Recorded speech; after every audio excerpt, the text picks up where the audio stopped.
Hi everyone, it's Polly here from Beaten Jeans, and it's been a really long time since I've been on here and made a YouTube video update.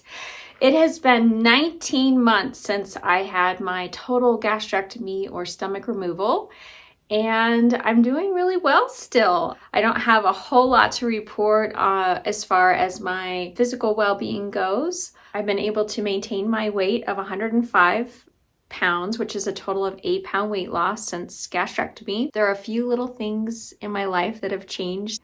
I get full really fast. I'm hungry a lot more than I was with a stomach. I noticed that I have like these little burps. They're just little poofs. I don't even necessarily open my mouth and nobody around me is aware that they're happening. I'm tired. I'm more tired than I was. I find myself going to bed between 8:30 and 9 every night. But all in all, my gastrectomy has really made me focus on being a healthier person. I make conscious decisions about what it is that I'm gonna put in my mouth. I wanna eat foods that are serving my body. I also want to enjoy them, of course, but I don't want to elicit any harm to my body. I went to this extreme measure to prevent cancer, and I want to keep it in tip-top shape. And every day I work out. Well, I wouldn't necessarily say every day, but most days I work out, and I don't necessarily want to work out, but I make it a point to push play. I think it's so important for us to move our bodies, even if it's just a 10-minute walk in the evening with our loved one.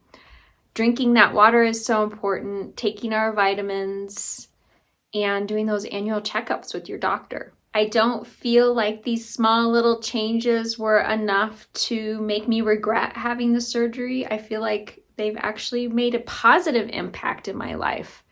And for that, I'm truly grateful. But the purpose of my video today is not to talk about how I'm doing since gastrectomy, but to talk more so about a product that I've introduced into my life. And it is the continuous glucose monitor.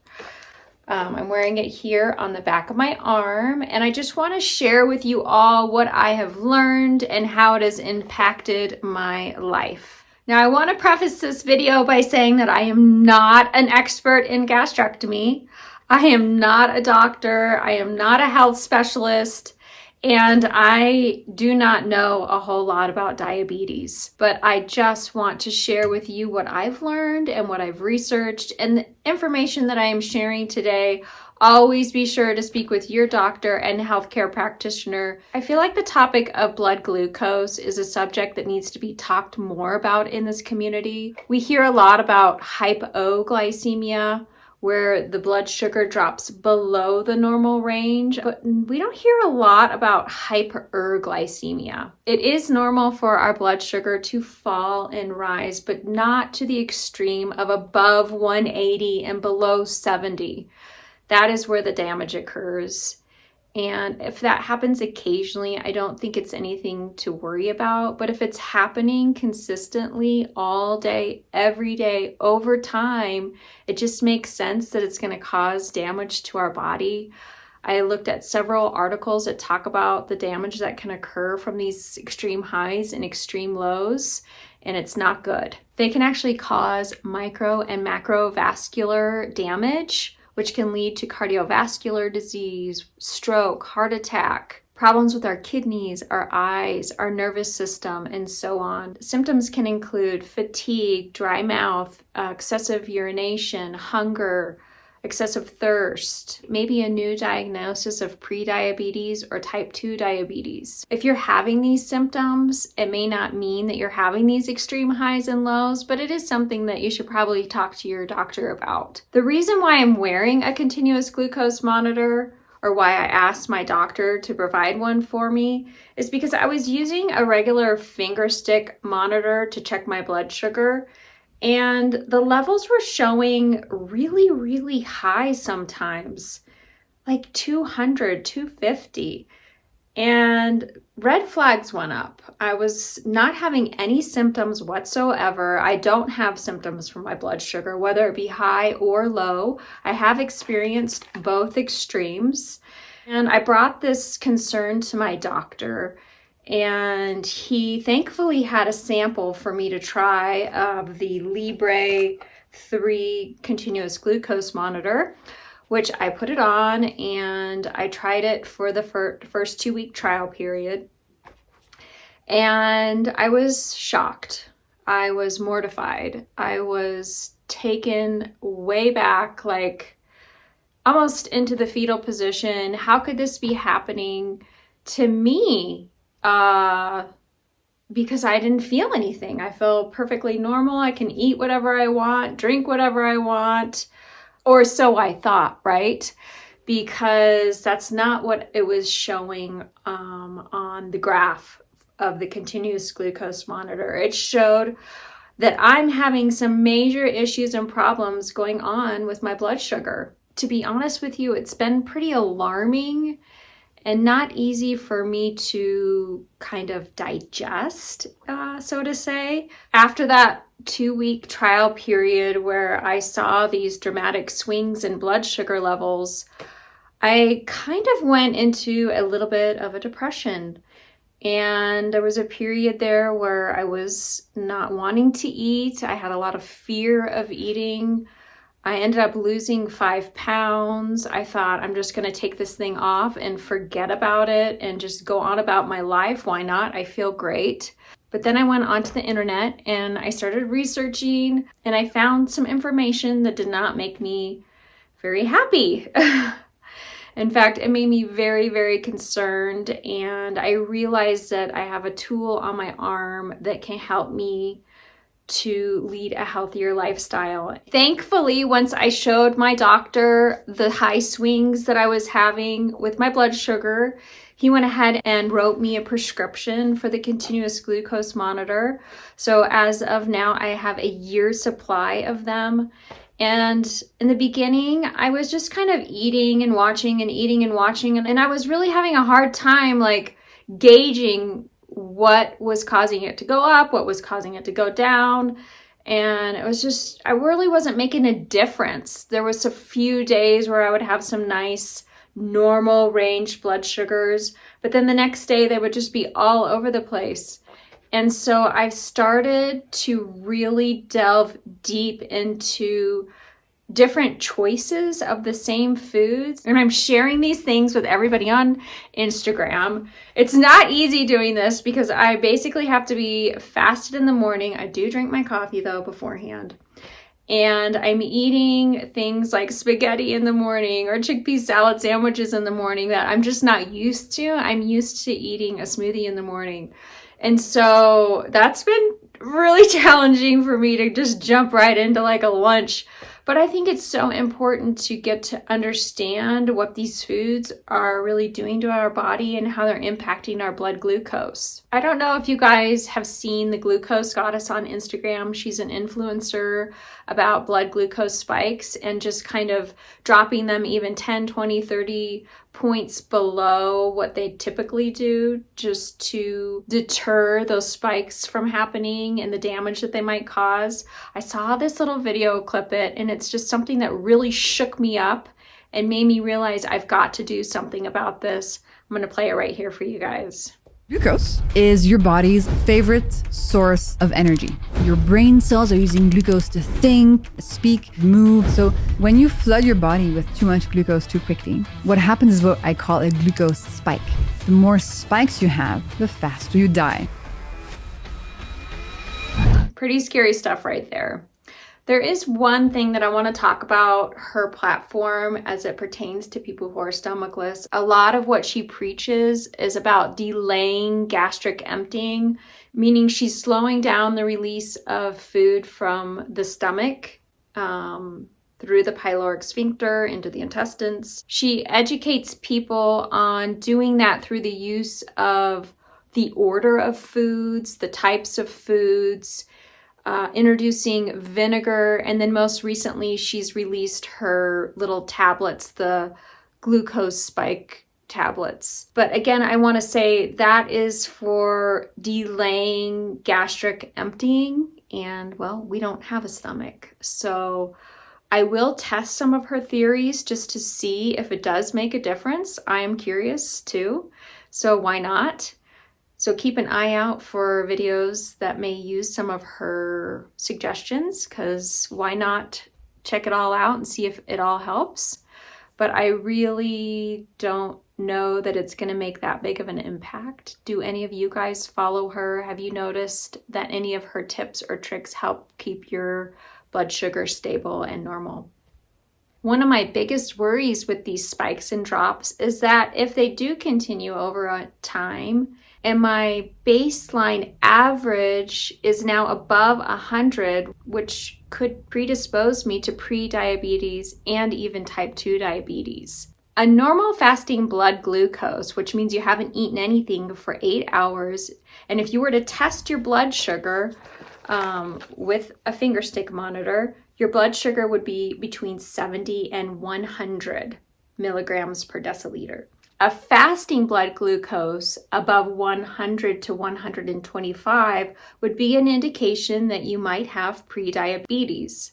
Further testing, like a hemoglobin A1C, would be a more accurate diagnostic tool that doctors use. And your doctors should actually be doing one of those preferably on an annual basis, if not even more frequently. I didn't have this gastrectomy to welcome a new disease into my life. I did this to promote a healthier lifestyle, prevent cancer, and I'm going to do everything in my power to learn how to eat properly with this new digestive system. And I think keeping my blood sugar stabilized and within the normal ranges is a top priority for me now. And at first, even though I was very weary about wearing one and I was really unhappy with the results that I was seeing, I've learned since to embrace and be grateful for the opportunity to learn through this device. One of the problems that I'm seeing is that they are not making continuous glucose monitors readily available for the Stomachless community. I really do feel like it's something that they need to make available through our insurance. I'm hoping to take all the information that I'm learning from this and share it with some of the experts in the community that I do know. And I'd like to bring it forward to these people and hopefully bring it into legislation that we as the Stomachless community can be allowed to have these continuous glucose monitors prescribed to us more readily and more easily, especially for those that are having the symptoms and really, really feeling the effects of this on the daily. I don't know how you figure out what works in your diet if you don't have one. I think it's also so important for people like me who don't have symptoms, and we're just thinking that we can eat everything and anything we want, not knowing that it may be, causing us harm on the inside. And the only way that I can do it is with this monitor, since I don't have any symptoms. I mean, for a while there, I was using my finger stick monitor before and then during a whole bunch, and then after, my fingers were just bloody to the pulp. And I was so grateful that I had the opportunity to wear this. So that is going to be a major push for me going forward this year, is just gathering as much information I can and then bringing it to whoever I need to bring it to make some changes for us for the better. If you're like, yes, I want you to do this for me, you're having struggles, you're having problems, you're not able to get that prescription through your doctor, and the monthly just out of pocket is just too much for you to even fathom, which I totally get.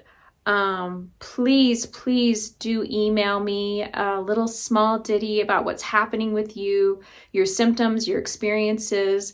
I would love to go to this conference with, a stack of people explaining the need for this in our community so that I have evidence and proof that it might be something that could help us. The way that I'm sharing the information that I'm learning from this glucose monitor is through our Instagram channel at Beaten Jeans.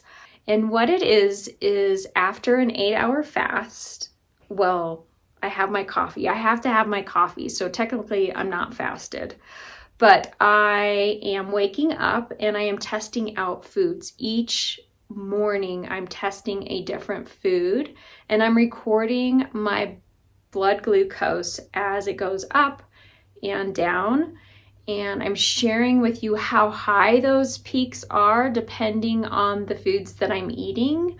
And I'm just using the same food, but different variations of that food to kind of hone in on what works best for my system and quite possibly your system. A little bit of insight into the difference just a few tweaks can make in the foods that we're eating and how our body processes it differently. So although you may not have the same effect as me, I hope that me sharing and me going through all of this effort in doing so, in sharing it, is helpful to you. And if it is, please let me know, because it's a lot of work. It's a lot of work to put it out there for you guys, but I'm willing to do it if it helps somebody out there. So far, I have done this 4 times now. I've got the initial one, which was apple and peanut butter. I've got the cutie and the cheese stick. I've got the chickpea salad sandwich, and I'm working on a spaghetti variation.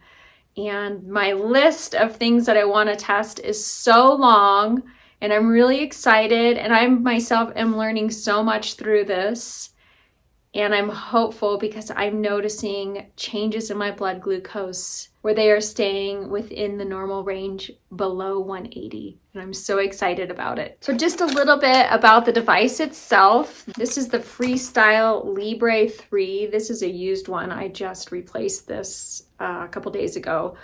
But there are different brands, different models, different types. There's a Dexcom. This is the one that my insurance approved for me. It's not 100% accurate. It does get inserted into your lymphatic system and not your blood stream. So the blood glucose reading is a little bit different than if you were to use your finger stick. And there is a 15-minute delay.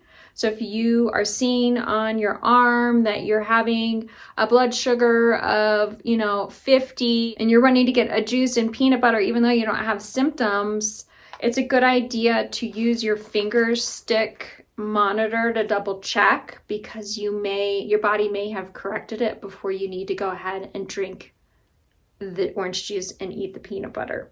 That was a really big learning curve for me there for a while. I did not grasp or understand how it could be so delayed, but it really is about a 15-minute delay. So this is how it comes. It comes in the box. This is the whole device. What you do is you clean the back of your arm. You want to use the back of the arm, the fatty portion. I don't have a lot of fat, so I just pinch and try and feel where I've got the most fat. And then you're going to take a ball with some alcohol wipe on it, and you're going to wipe the area really good and clean. Make sure it's dry. You just unscrew this here, and then you find that fatty part of your arm, and you just pop that bad boy on there. And then you want to push and hold it on there for a few seconds. The directions when you put it on are very clear. They come with a little pamphlet on how to do it, and the device even walks you through how to do it. But I wanted to show you what it looks like in your arm. This is my old one that I just took out, so sorry if it's kind of gross and nasty, but I was really curious what the needle looked like, and I was worried about the pain, but it really didn't hurt. I wonder if you can see that. You see that thing right there? It's not stiff, it's like kind of flimsy, but it just sits inside your lymphatic system, and it has that 15-minute delay of the glucose reading. I can't even tell I have it on. You can shower with it. I haven't swam with it, but they do make bandages that go over it to keep it from getting wet. And then it just connects with your phone. You wave the back of your camera over the sensor, and then voila. And it takes about 60 minutes for it to acclimate to your body and show you a reading. And it can take from 12 to 24 hours for the reading to kind of adjust and normalize to your own body. And like I said, it's always a good idea to double check with a finger stick monitor, which you can get on Amazon. This is the Care Touch model. I can leave a link in the description box where I got this one. If your doctor's not giving you a continuous glucose monitor, this is a pretty simple way to check your blood sugar for those days, or if you're just curious and it's not too expensive. And I guess that pretty much sums it up with everything that I've been through with this glucose monitor, as far as my lowest lows and my highest highs and trying to balance out the middle. And I'm not done. I'm still going to use this tool to the greatest extent possible. And rather than just hoarding all this information to myself, I really want to make it available to the community. And hopefully you can gain some information and knowledge from what I'm sharing as well. I will leave my email in the description box below for those of you that are interested in sharing your experience post-gastrectomy and your need for a continuous glucose monitor. And please do include in there any obstacles that you may have encountered as far as obtaining one for yourself. Thank you guys for your help with that, and hopefully we can make some strides forward with this, I feel, extremely important topic in the Stomachless community. I hope that you guys have a wonderful rest of your day, and I will see you again on the next video. Don't forget to head on over to Instagram, where I'll be posting every Thursday my This or That Thursday. Bye everyone. Have a good rest of your day.